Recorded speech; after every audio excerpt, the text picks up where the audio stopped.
Breaking news మాజీ CM KCR ఆసక్తికర వ్యాఖ్యలు చేశారు. అన్ని కాలాలు మనకు అనుకూలంగా ఉండవన్నారు.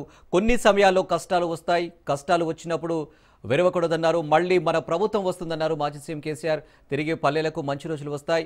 అప్పటి వరకు ప్రజలు అధైర్యపడొద్దన్నారు కేసీఆర్. ఇక కొత్త సర్పంచులు గొప్ప ఆలోచనలతో గ్రామాల అభివృద్ధికి ప్రణాళికలు రచించుకోవాలని ఆయన సూచించారు. ఎవరో ఏదో చేస్తారని ఏదో ఇస్తారని ఆశలు పెట్టుకుని ఆగం కావద్దన్నారు. ఇక బీఆర్ఎస్ పాలనలో ఇచ్చిన స్ఫూర్తి ద్వారా స్వయం శక్తితో పల్లెలను అభివృద్ధి చేసుకుంటూ ముందుకు నడవాలన్నారు. ప్రజల భాగస్వామ్యంతో కమిటీలు వేసుకోవాలన్నారు కేసీఆర్. కేసీఆర్ దత్తత గ్రామాలు ఎర్రవెల్లి, నర్సన్నపేటలో బీఆర్ఎస్ సర్పంచ్ అభ్యర్థులను ఏకగ్రీవంగా ఎన్నుకున్నారు. ఏకగ్రీవంగా ఎన్నికైన సర్పంచులు, వార్డు సభ్యులను కేసీఆర్ సత్కరించారు.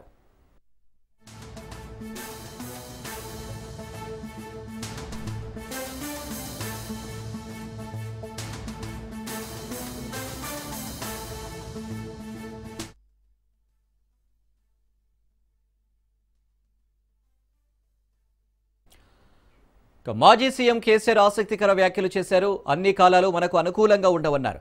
కొన్ని సమయాల్లో కష్టాలు వస్తాయి. కష్టాలు వచ్చినప్పుడు వెరవకూడదన్నారు. మళ్ళీ మన ప్రభుత్వం వస్తుందన్నారు మాజీ సీఎం కేసీఆర్. తిరిగి పల్లెలకు మంచి రోజులు వస్తాయి. అప్పటి వరకు ప్రజలు అధైర్యపడుతున్నారు కేసీఆర్. కొత్త సర్పంచులు గొప్ప ఆలోచనలతో గ్రామాల అభివృద్ధికి ప్రణాళికలు రచించుకోవాలని ఆయన సూచించారు. ఎవరో ఏదో చేస్తారని ఏదో ఇస్తారని ఆశలు పెట్టుకుని ఆగం కావద్దన్నారు. బీఆర్ఎస్ పాలనలో ఇచ్చిన స్ఫూర్తి ద్వారా స్వయం శక్తితో పల్లెలను అభివృద్ధి చేసుకుంటూ ముందుకు నడవాలన్నారు. ప్రజల భాగస్వామ్యంతో కమిటీలు వేసుకోవాలన్నారు కేసీఆర్.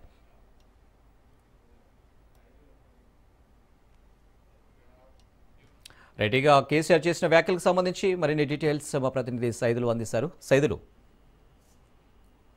అనిల్, నాడు తెలంగాణ ముఖ్యమంత్రిగా కేసీఆర్ ఉన్న సమయంలో గజ్వేల్ నియోజకవర్గం పరిధిలోని ఎర్రవెల్లి, నర్సన్నపేట గ్రామాలను కేసీఆర్ దత్తత తీసుకున్నారు. సో ఇప్పుడు ఆ గ్రామాల్లో సర్పంచులుగా బీఆర్ఎస్ పార్టీ ఏకగ్రీవం అయింది. సో ఇక సర్పంచులు అదేవిధంగా వార్డు మెంబర్స్ అందరినీ కూడా ఈరోజు ఎర్రవెల్లి వ్యవసాయ క్షేత్రానికి కేసీఆర్ పిలిపించుకున్నారు. వారిని సన్మానించారు. ఇద్దరు అంటే ఎర్రవెల్లిలో ఏకగ్రీవంగా ఎన్నికైనటువంటి సర్పంచి దంపతులను సన్మానించారు.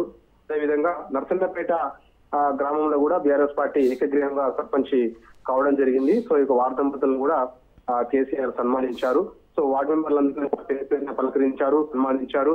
సో వారందరితో కూర్చొని కూడా కేసీఆర్ మాట్లాడడం జరిగింది. ఇక కేసీఆర్ కొన్ని కీలక వ్యాఖ్యలు వాళ్ళతో పంచుకున్నారు. ఎందుకంటే నాడు విద్యుత్, సాగునీరు సహా వ్యవసాయ అభివృద్ధికి తాను సీఎం గా అందించిన సహకారం, పల్లె ప్రగతికి బీఆర్ఎస్ ప్రభుత్వం తప్పకుండా విడుదల చేసినటువంటి నిధులు, ముఖ్యంగా గొల్లకుర్మ, ముదిరాజు దత్త, గౌడ, పద్మశాలి సహా మంగళి, సబ్బండ కుల వృత్తులకు, దళిత, బహుజన, గిరిజన మహిళల కోసం ప్రత్యేకంగా అమలు చేసినటువంటి పథకాల అందించిన ఆర్థిక సహాయం గురించి కూడా కేసీఆర్ తెలుసుకున్నారు. అడిగి ఇలా అప్పట్లో ఎలా ఉంది, ఇప్పుడు ఎలా ఉంది అని చెప్పేసి కూడా అడిగి తెలుసుకున్నారు. వారందరూ కూడా నాటి పాలన బాగుంది అని చెప్పేసి కూడా చెప్పారు. నేటి పాలనలో